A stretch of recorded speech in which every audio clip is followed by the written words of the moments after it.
Okay, we're rolling now, and Ready now? Okay. yeah. So we are talking about the creation of the heart emblem on Gumby.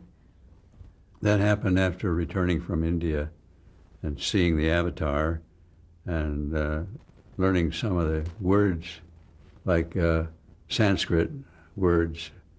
The Sanskrit word for love, or divine love, or universal love, is prema, P-R-E-M-A. So I named my company Prema Vision, the film company, and the toy company Prema Toy Company, because when you give a child a toy, it's supposed to be an act of love, of giving it to the child. And that's what Gumby series is. It's an act of love to children, all children, giving them something giving them something. And so the symbol.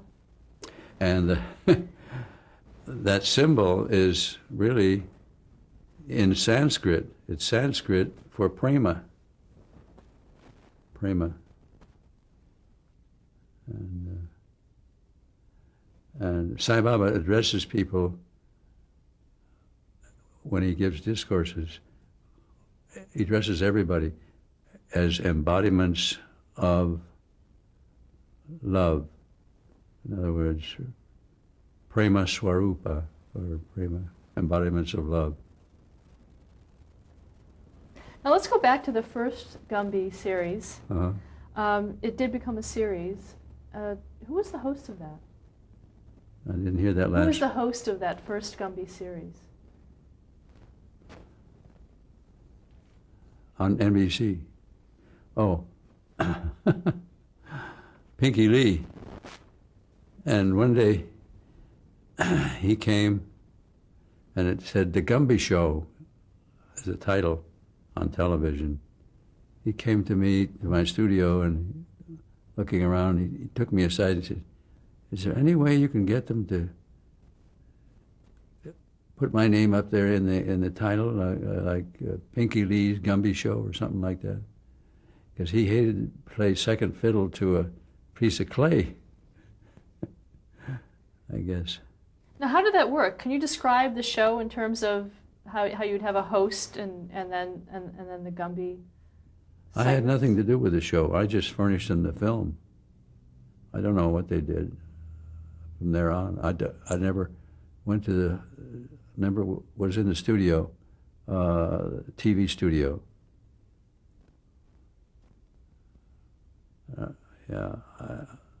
They probably did most of it in New York, and I was in Los Angeles, so I didn't. Did you watch the show when it came on? Uh-huh, yeah. What did you think of the way they put it together? It was okay. Just as long as they showed our episodes, I didn't care what they did. Did NBC give you any direction in terms of what they wanted to see in the episodes? Mm-mm. And when Lorimar finances, the president of Lorimar, you know what Lorimar is? Lorimar is the company that produced Dallas. And to use some of the money they made on Dallas, they gave it to me to make Gumby. And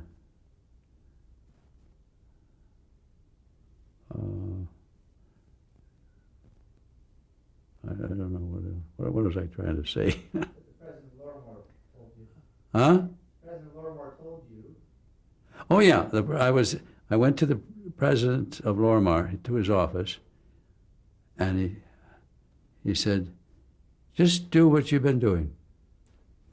Now, who was that? Was that Merv Adelson? Rich? Dick Robertson. Dick Robertson? You know of him? Oh, really? Groovy guy. He collected, we made an episode, one of the first episodes was about Hopi Indians, Kachinas, and he had in his office several Kachinas. They were about this high, Kachina dolls that the Hopi Indians make. He was a collector of those. And that was for the 1980s series. Yeah. Let's talk about some of the other characters on the program. Clokey, I'm sorry, Pokey. You want a list of the other characters? I just want just a little description and how they came about. Well, Pokey, it just seemed natural that Gumby would have to have a friend, somebody he could talk to. And when I was on my grandfather's farm, he had a horse and a dog. The horse he'd use for plowing the fields, and the dog was a great little pet called Teddy, black and white terrier. So I combined the two into a pony, became Pokey. Now, did you intend him to be Gumby's permanent friend on the series? No, I just thought, well, we got to get some more characters in here, and I don't know, really. I was operating on my subconscious. I wasn't conscious of what I was doing. I was in a dream state, living in a dream. Let's see. His foot got caught in the first episode, second episode actually, in the railroad track switch, and the rails. He got caught. And the train was coming, and Gumby rescued him just in time.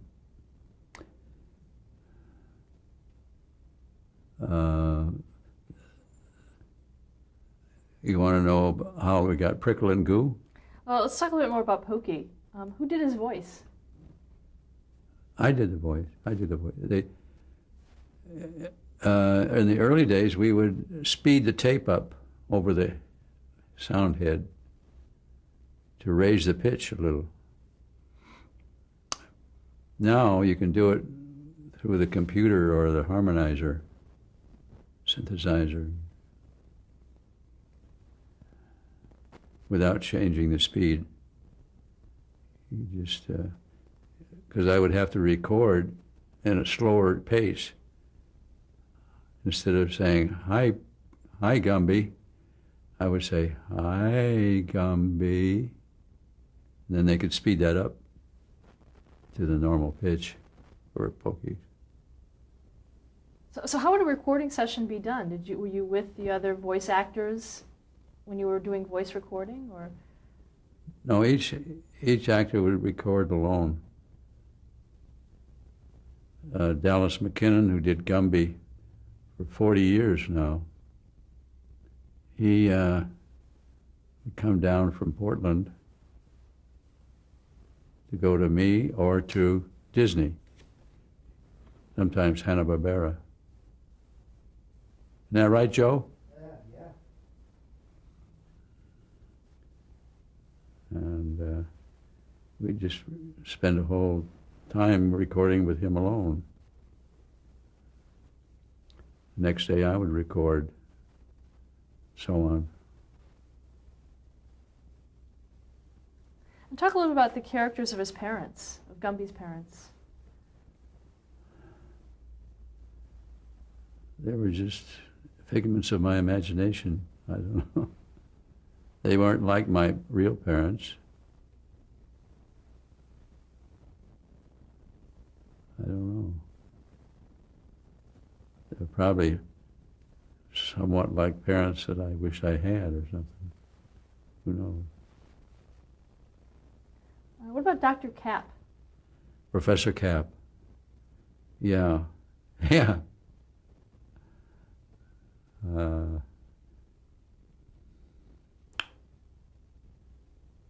My psyche just said that I needed somebody like that to fit in with all the, expand the variety of activities that Gumby would have, and things he could do.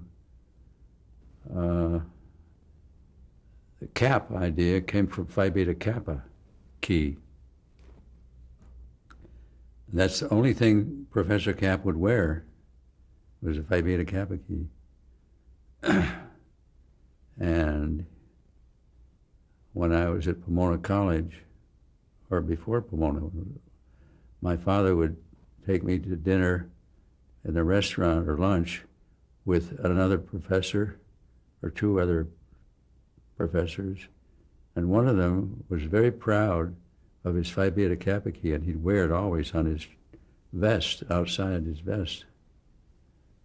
And so that's where I got the idea for Professor Cap. And in the films, I used my dad's Phi Beta Kappa key. It was actually a real gold Phi Beta Kappa key. In the films, did you use a lot of props from your home, or? Well, that's one I can remember. Let's see. All my toys. What? All my Toys? toys.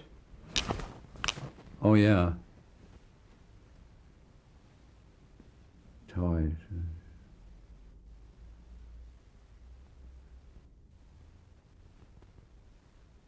Sometimes I use my children's toys, yeah. Other characters were the blockheads. Yeah. How did they come about? While living in Detroit, I loved to read the Sunday Funnies comic strips of the Detroit Free Press. And one of the strips was Cats and Jammer Kids. Two little kids who created mischief all the time for whoever was around, their father mostly. And I just thought that would be a good thing to add. I don't know. It just came out of the universe. Why did you decide not to have them talk?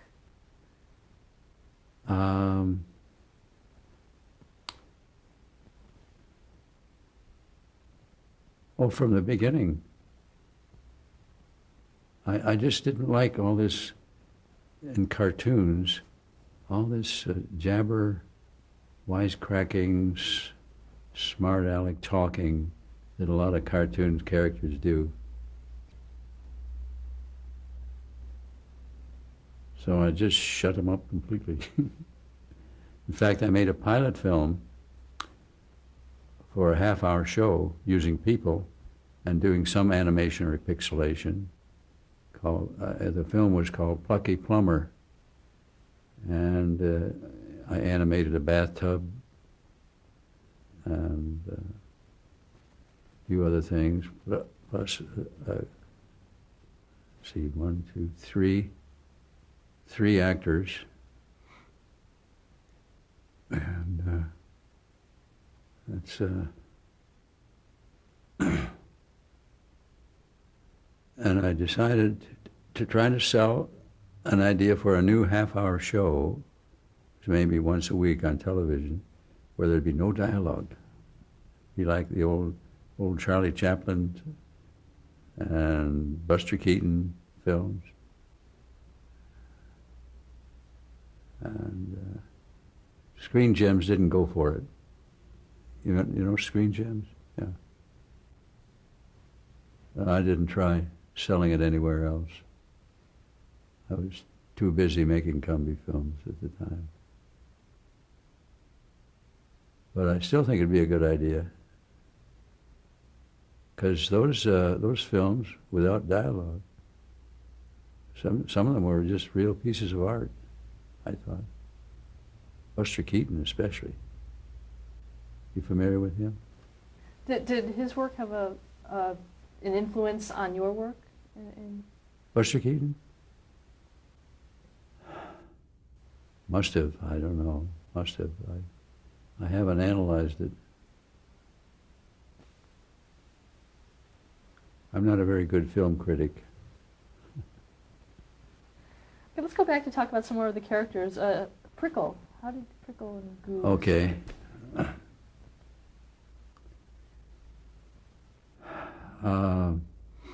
I was going to see a psychologist after my divorce because I wanted to find out why I was so unhappy and why everything. So partway through my therapy, he suggested I go with him to a conference of psychologists at San Jose State College. And it so happened that Alan Watts was the MC. He's, you know, Alan Watts, he was a Zen, wrote books on Zen and philosophy and so on. And he would tell funny stories in between each speaker at the conference to crack us up with funny stories. And one thing he said was, there are two kinds of people in the world, the prickly and the gooey. And I thought, hey, that might be good if it's psychologically based on the guts of the human being. I could make two characters representing those two types of people. So I made a spiny, rigid, critical dinosaur character, Prickle, and Goo, the easygoing, flowing, very relaxed person, Goo. And it turned out to be two good characters, two good companions for Gumby. Now, you mentioned that you had gotten divorced. When was that? Pardon? When was your divorce? You mentioned you had gotten divorced. 1966. Now, was your wife involved? Oh yeah, she was. She helped in the conceiving of Gumby, suggesting a gingerbread man type of person, and she helped write. Joe? Yeah? Did she help write stories? Yeah, she edited a lot. She edited some, She put, especially Davey and Goliath, right? She did a lot of the business, too. What did he say? That she did the business? Pardon? She did the business? Oh yeah, People now. yeah. She was kind of a secretary and so on. More than that. She was your partner. Yeah, right, You were partners in business from day one. right. She was your partner, is that? Yeah, we were man and wife. We were partners in the business. She took care of the office and was in on a lot of the creative activity. And She wrote a lot of the Davey scripts. what? She wrote some of the Davey and Goliath scripts. Yeah. I won't interrupt anymore. I just keep asking on that part of it. Uh-huh.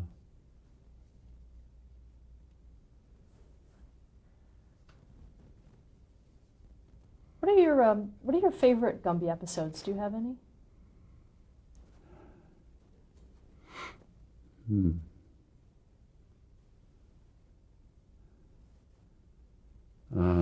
Picnic I like, with the ants. Robot Rumpus was a great one at the very beginning. That was one of the NBC pilots. And let's see.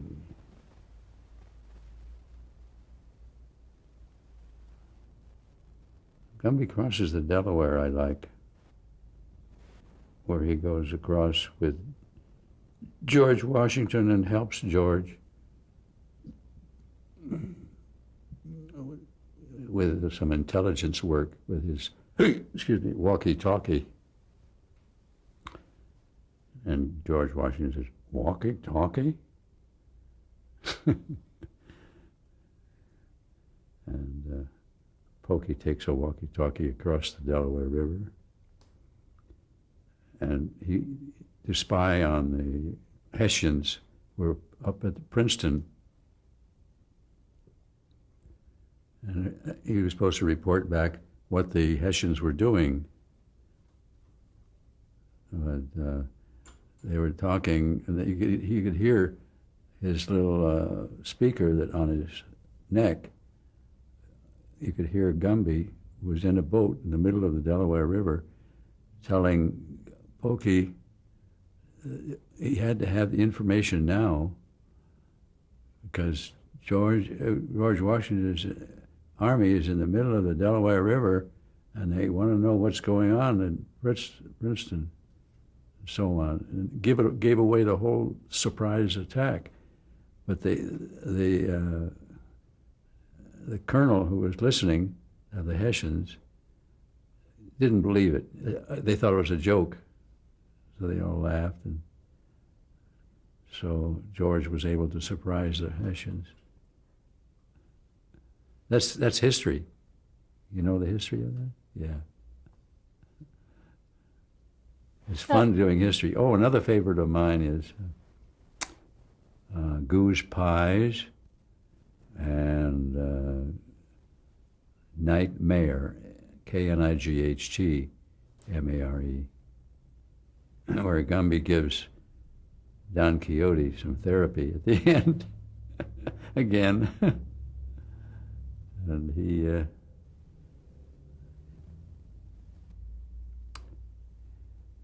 he gives something like shock therapy, because Don Quixote, you know, he was going on seeing windmills as monsters and so on, and he brings him back to his senses again, and he goes to his daughter's wedding, buys his daughter something, and did you ever see that episode? No. It was a well-done episode. Animators are really good. There are others, but what the heck? Yeah, let's move on to Davey and Goliath for a bit. In 1961, you started that series. How did that come about for you?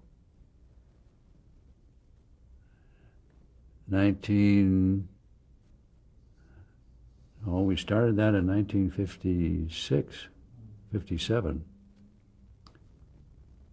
Producing it at the same time we were producing Gumby. Because the Lutherans in New York saw the Gumby show, some of our first episodes that we were making in New York, and they wanted to do a Gumby, a religious show for children. They wanted to use our technique. So they flew out and to see if we could do it for them. And so we started producing it, I think it was 1957, 56, 57, there somewhere. How were the characters of Davey and Goliath conceived? How old? How were they conceived, the characters of Davey and Goliath? Oh, those were conceived by the church people. They gave us the characters. Joe? Yeah, You remember? yeah, my mother was really involved in a lot of that. I know, but I think they gave us Well, you had pictures the of the idea- characters, didn't they? You had the idea of a goat and a boy, and they changed it to a dog and a boy. Who had the idea? I think you did. I don't know. It's, had you, see, I thought the church wanted, they wanted this family. yeah, they wanted a full family. Yeah, But my mom was really involved in writing a lot of that early stuff. yeah. You were the creative force with the animation religious education background involved in working with them on the scripts. Yeah. Can you talk about the premise of the program? What would Davey and Goliath? That was all in the hands of the Lutherans. They had their own writers. I wrote a couple, but they wrote the rest of them. 65.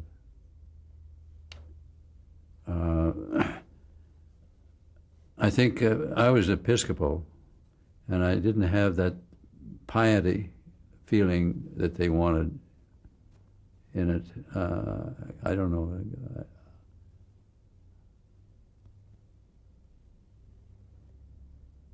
How realistic did they want it? How realistic?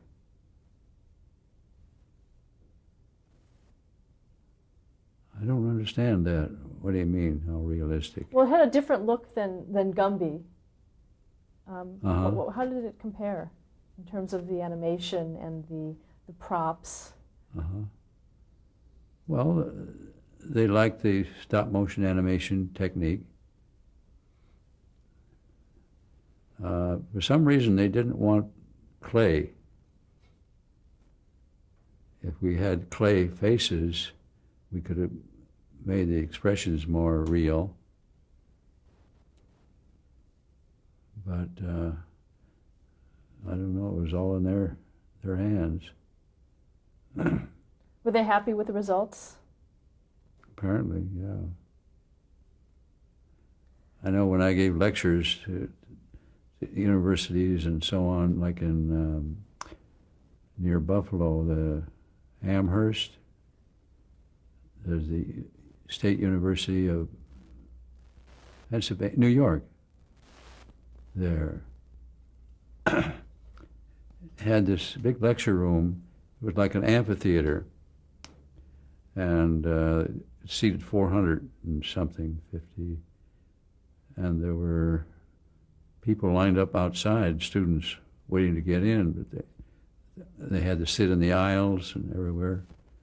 And they came to the question and answer period, and invariably somebody would ask about Davey and Goliath, as well as Gumby. And what was the question that you'd usually get asked about it? Oh, gee. I don't.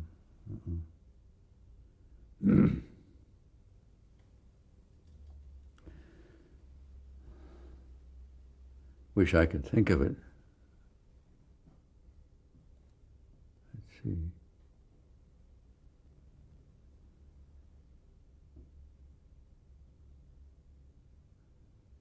I can only guess.